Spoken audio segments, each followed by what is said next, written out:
नमस्कार, आप देख रहे हैं बिग फाइट लाइव और आपके साथ में विजेंद्र सोलंकी। बजट महोत्सव में आपका स्वागत है। संसद का बजट सत्र शुरू हो चुका है, आगाज हो चुका है। राष्ट्रपति द्रौपदी मुर्मू के अभिभाषण से सत्र की शुरुआत हुई। इस बार क्या वाकई में ये बजट बाकी बजट से अलग रहेगा और क्या जो जनता की उम्मीदें हैं उस पर खरा उतरेगा? टैक्स से लेकर टैरिफ तक मिडिल क्लास की तमाम टेंशन यकीनन इसमें शामिल है, लेकिन इस बार ऐसा लग रहा है कि मोदी सरकार महंगाई और टैक्स के मोर्चे पर लोगों को बड़ी राहत दे सकती है। प्रधानमंत्री नरेंद्र मोदी के इशारों से साफ है कि इस बार के बजट में सरकार का फोकस गरीब और मिडिल क्लास पर रहेगा। प्रधानमंत्री ने कहा कि जनता ने तीसरी बार दायित्व सौंपा है। इस बजट में मिशन 2047 पर फोकस रहेगा और सरकार अपने मिशन मोड में है। यही नहीं, पीएम ने टैक्स पेयर को भी छूट मिलने के संकेत दिए। बजट में महिलाओं को भी खास तोहफा देने की तैयारी है। उम्मीद है कि सरकार महिलाओं के स्वास्थ्य, सुरक्षा और आर्थिक उन्नति में योजनाओं को और ज्यादा आगे बढ़ाते हुए महिला सशक्तिकरण का संदेश देगी। बजट में नौजवान और किसानों को सपोर्ट मिलने के संकेत भी प्रधानमंत्री ने दिए हैं। प्रधानमंत्री के संबोधन के बाद मिडिल क्लास की उम्मीदें काफी ज्यादा जगी हैं। बहरहाल सबकी निगाहें टिकी हैं कल पर, जब वित्त मंत्री निर्मला सीतारमण आम बजट पेश करेंगी।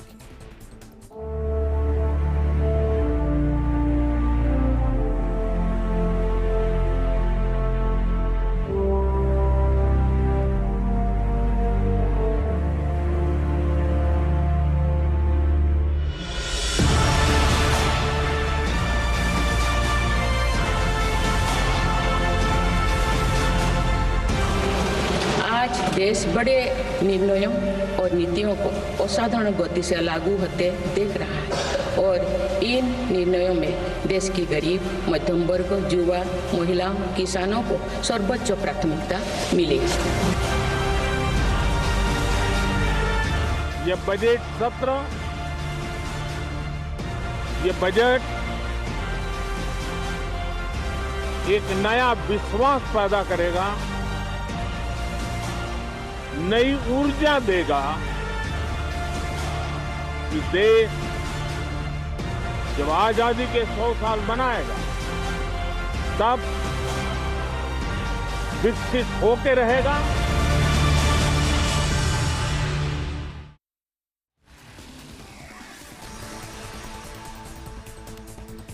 फर्स्ट इंडिया ने बजट महोत्सव को शुरू किया ताकि आपको हर एक सेक्टर के बारे में समझा सकें, लेकिन आज बजट महोत्सव में वो दिन आ चला है जहां हर सेक्टर की उम्मीदों पर बात होनी है। कल के बजट पर बात होनी है, 2047 पर बात होनी है, $5 ट्रिलियन की इकॉनमी पर बात होनी है, 8% की जीडीपी पर बात होनी है और रोजगार पर बात होनी है। क्योंकि उम्मीदें हैं और इससे ज्यादा उम्मीद क्या टैक्स स्लैब में कोई बदलाव होगा। इस पर बात करने के लिए हमारे साथ मौजूद हैं अराचिया के अध्यक्ष बने चंद जैन साहब, फाइनेंस एक्सपर्ट के तौर पर राजेश कंदोई जी हमारे साथ हैं और अर्थशास्त्री राजेश कोठारी जी हमारे साथ जुड़ेंगे, लेकिन फिलहाल एसोसिएट एडिटर विमल कोठारी जी हमारे साथ मौजूद हैं। शुरुआत करना चाहेंगे बने चंद जी आपके साथ, क्योंकि एग्रीकल्चर ये बहुत मैटर करता है और कहते हैं कि देश की रीढ़ की हड्डी है। तो जरा ये बताइए, इस रीढ़ की हड्डी को और मजबूत करने के लिए, और शब्द मैं इसलिए इस्तेमाल कर रहा हूं क्योंकि पीछे के कई बजट एग्रीकल्चर को सपोर्ट करने वाले रहे हैं, उसको और मजबूत करने के लिए क्या उम्मीदें कल के बजट से लगाई जा रही? देखिए, कृषि के लिए देखा जाता है सबसे महत्वपूर्ण चीज़ है वाटर पंप। वाटर पंप जो सिंचाई के काम आता है और एक्सक्लूसिव इसी के काम आता है अपने किसानों के। तो इसके लिए पहले वेट के अंदर 4% टैक्स था, किसी किसी राज्य में टैक्स फ्री भी था। तो वेट के बाद जब जीएसटी आई तो इस पे टैक्स लगा दिया गया था 12%, फिर 12 से करके 18% कर दिया था। हम 10 साल से इसकी रेगुलर मांग कर रहे हैं। केंद्रीय वित्त मंत्रालय पे बार बार चिट्ठी लिख रहे हैं और बार बार रिक्वेस्ट कर रहे हैं कि आप चाहते हो कि किसानों की आय बढ़े, देश खुशहाल हो, किसान खुशहाल हो जी।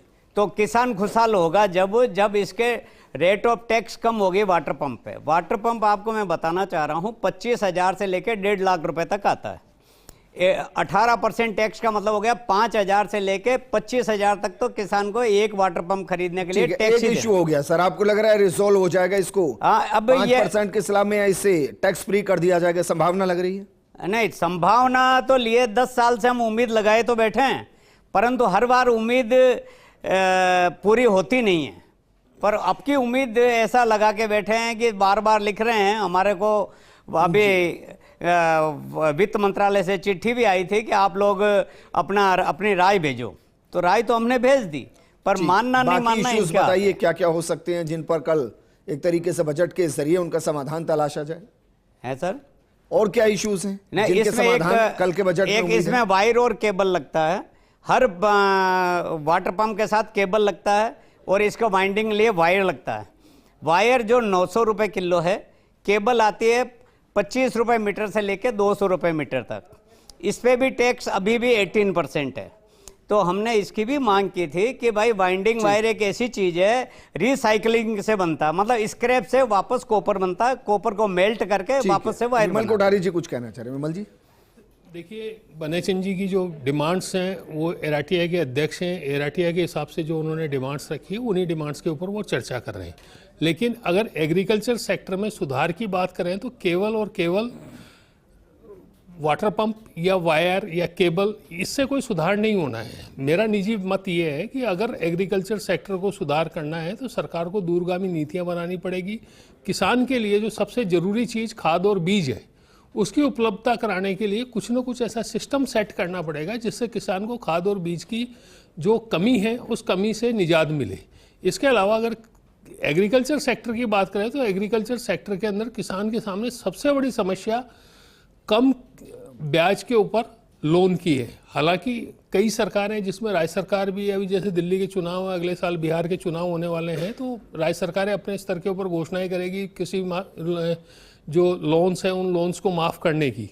लेकिन ज़रूरत इस बात की है कि केंद्र के स्तर पर एक ऐसी नीति बनाई जाए जिसके अंदर लोन माफ़ी की ज़रूरत ही नहीं पड़े। लोन माफ़ी करने का मतलब तो ये हो गया जिस आदमी ने ईमानदारी से अपना कर चुकाया उसके साथ में चोट हो गई। ठीक बात है। आखिर उसको भी इंतजार करना चाहिए, सरकार कोई ना कोई ऐसी स्कीम लेके आए जिसके अंदर उसके लोन की माफ़ी मिल जाए, तो वो काहे को कर चुका है। तो वो तो एक सिस्टम के साथ में खिलवाड़ मैं मानता हूँ।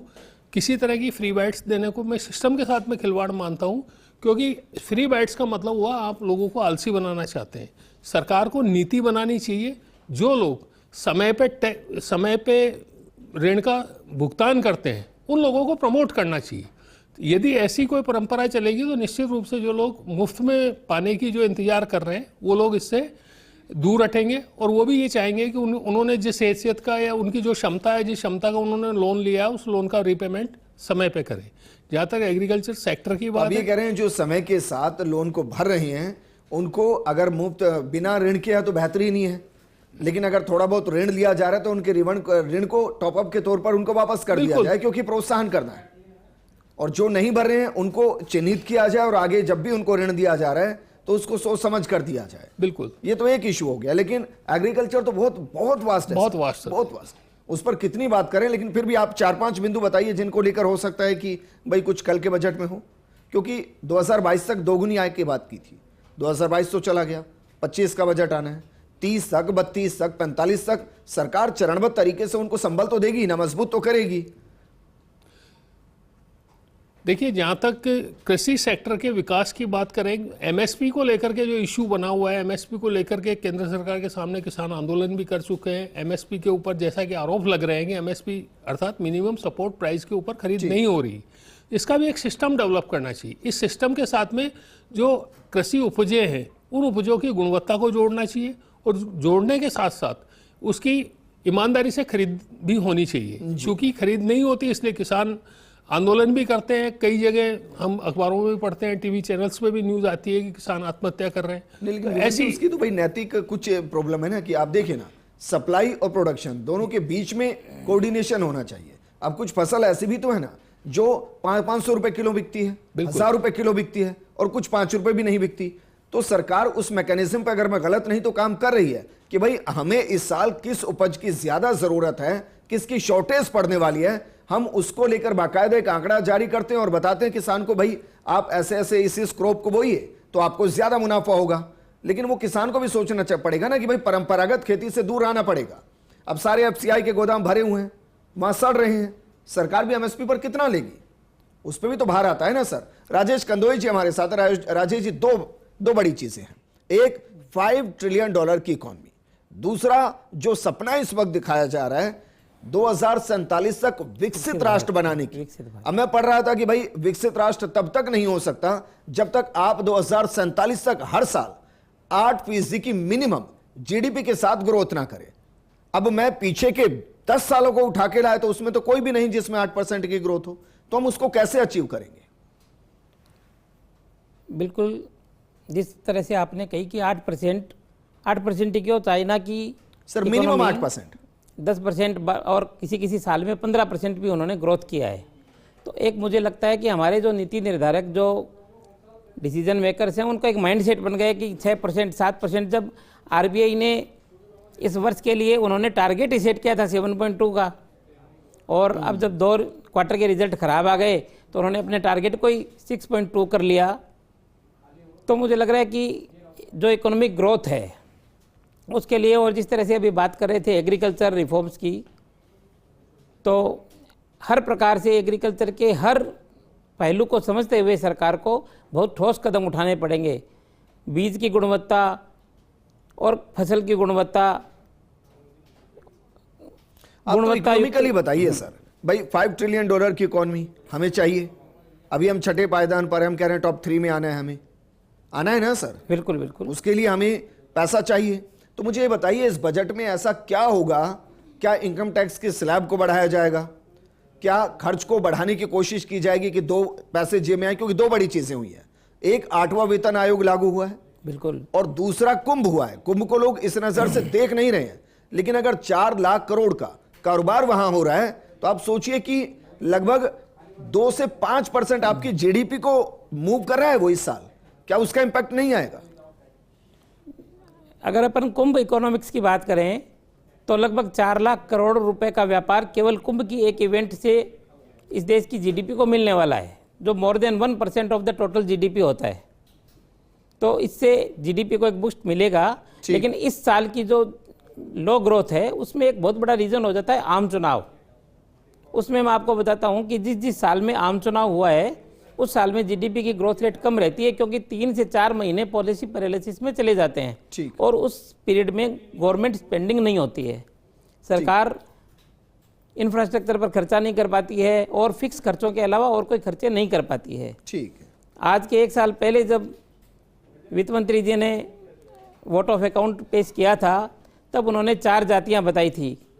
ज्ञान, आपको याद होगा, गरीब, अन्नदाता, युवा, किसान, नारी शक्ति।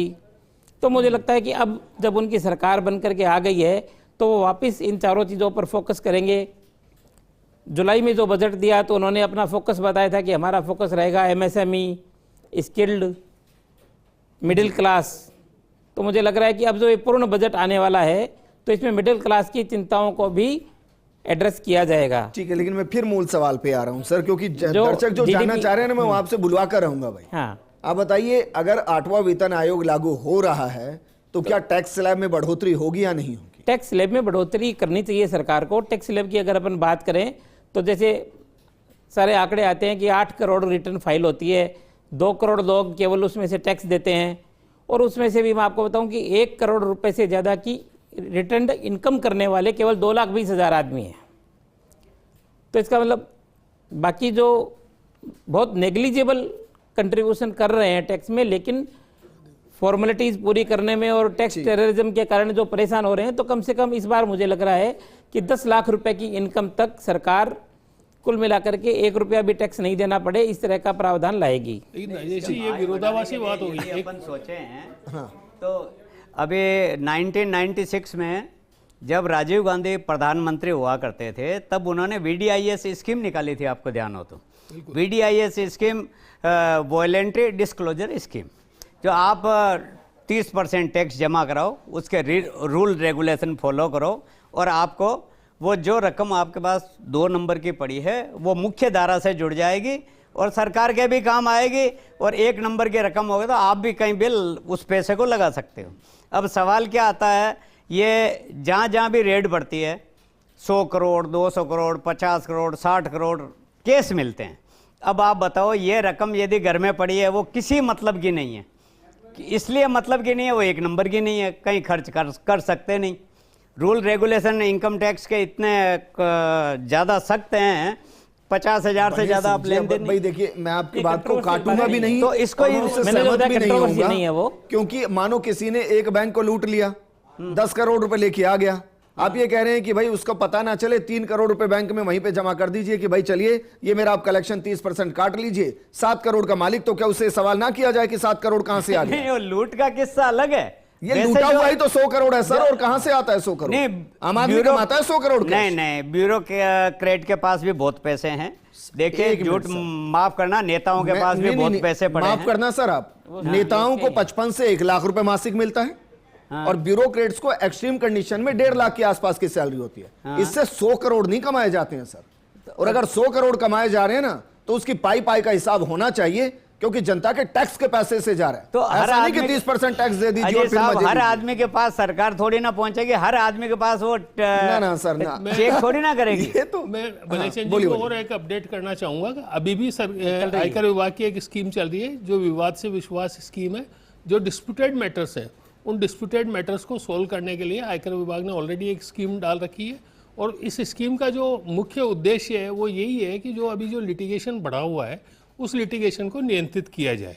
अब इस स्कीम के क्या परिणाम आते हैं? इस स्कीम में फिलहाल मतलब आयकर विभाग की ओर से जो भी डिस्प्यूटेड है, उन डिस्प्यूटेड को रिजॉल्व करने के लिए करदाताओं से फॉर्म्स आदि जमा कराए जा रहे हैं। ये जब फॉर्म्स जमा करने की प्रक्रिया समाप्त हो जाएगी, उसके बाद पता लगेगा कि आखिर इस स्कीम के अंदर कितना हमारे साथ महिला एंटरप्रेन्योर मेघा गुप्ता जी भी जुड़ चुके हैं। मेघा जी, भाई वैसे तो हम हर बार उम्मीद करते हैं कि महिलाओं के लिए बहुत बेहतरीन बजट होगा, MSME सेक्टर के लिए बहुत अच्छा किया है सरकार ने, अभी जो ड्रोन दीदी है उसके लिए अच्छा काम किया है, इसके अलावा भी महिलाओं को आत्मनिर्भर बनाने के लिए, महिला सशक्तिकरण के लिए बहुत सी योजनाओं को लागू किया गया। आप सबको फॉलो कर रही होंगी। अब जरा बताइए किसमें बजट बढ़ाने की जरूरत है, और कहीं आपको समाज में ऐसा महसूस हुआ कि भाई इस तरीके की एक और योजना एग्जीक्यूट हो जाए ना इस बजट से तो मजा आ जाए? तो सबसे पहले तो मैं हर बार बजट में अपन एक ही चीज़ पर डिस्कशन करते हैं कि महिलाओं के लिए बहुत कुछ हो रहा है, लेकिन उनको एजुकेट नहीं करा जा रहा है कि उनके लिए क्या क्या हो रहा है। तो सबसे पहले तो मैं इस बार बजट में अगेन यही चीज़ मतलब चाहूँगी कि हम सब जो एंटरप्रेन्योर्स हैं और जो अपकमिंग एंटरप्रेन्योर्स हैं, उन सबको ये तो पता हो कि उनके लिए क्या क्या स्कीम्स हैं। सेकेंडली जो एक चीज़ बहुत बड़ी हमें इस मतलब पिछले साल भी हमने बहुत ज़्यादा फेस की है, पता चलेगी भाई ये आप जो भी स्कीम्स हैं, या तो हम ये कहते हैं कि टाइम टू टाइम गवर्नमेंट कुछ तो एक सेमिनार्स करे, वेबिनार्स करे, कोई स्कीम्स लेकर आए जहाँ पर एक हमारे मतलब एक नहीं होता ग्रुप्स के जो हेड्स हैं उनके लिए एक हमारी कॉन्फ्रेंसेस हो, जहाँ पर उनकी स्कीम्स को आप भी एक बहुत बड़ा प्लेटफॉर्म है, टीवी में, इलेक्ट्रॉनिक मीडिया में, सब जगह ये बताया जाए कि महिलाओं के लिए स्पेसिफिकली ये स्कीम्स हैं। ठीक है, मतलब आप ये कह रहे हैं जैसे सड़क सुरक्षा सप्ताह ये बताने के लिए किया जाता है कि भाई हेलमेट पहन लीजिए, जिंदगी के लिए जरूरी है, सीट बेल्ट लगा लीजिए। ऐसे एंटरप्रेन्योर को बैठाया जाए साल में एक बार और बताया जाए कि आप शायद भूल गए हमने ये पॉलिसीज एग्जीक्यूट की हुई है, इनका मैक्सिमम फायदा उठाइए, आप ऐसा कह रहे हैं? हाँ जी, ऐसा कह रही है। और उसके बाद एक जो सबसे बड़ी हमने एक जो बाधा फेस की है कि महिलाओं के लिए अब टैक्स स्लैब सेम हो गया है, तो वो हम चाहेंगे कि एक बार तो जो महिलाओं के लिए राहत मिलती थी, या जो एक टैक्स स्लैब में महिलाओं एंटरप्रेन्योर्स के लिए एक थोड़ा सा तो हमें एक रिलैक्सेशन मिलना चाहिए, क्योंकि आज एक विमेन और एक मेन की इनकम में काफ़ी फ़र्क आता है। तो वो इनकम और लेकिन हम सेम टैक्स पे कर रहे हैं, आज एक हम सेम ही ओहदे पर जहां हम जॉब भी कर रहे हैं। विश्वास नहीं रखते? समानता में 100% विश्वास रख रही हूँ, लेकिन हमें उतनी पे में विश्वास नहीं मिल रहा है अभी तक।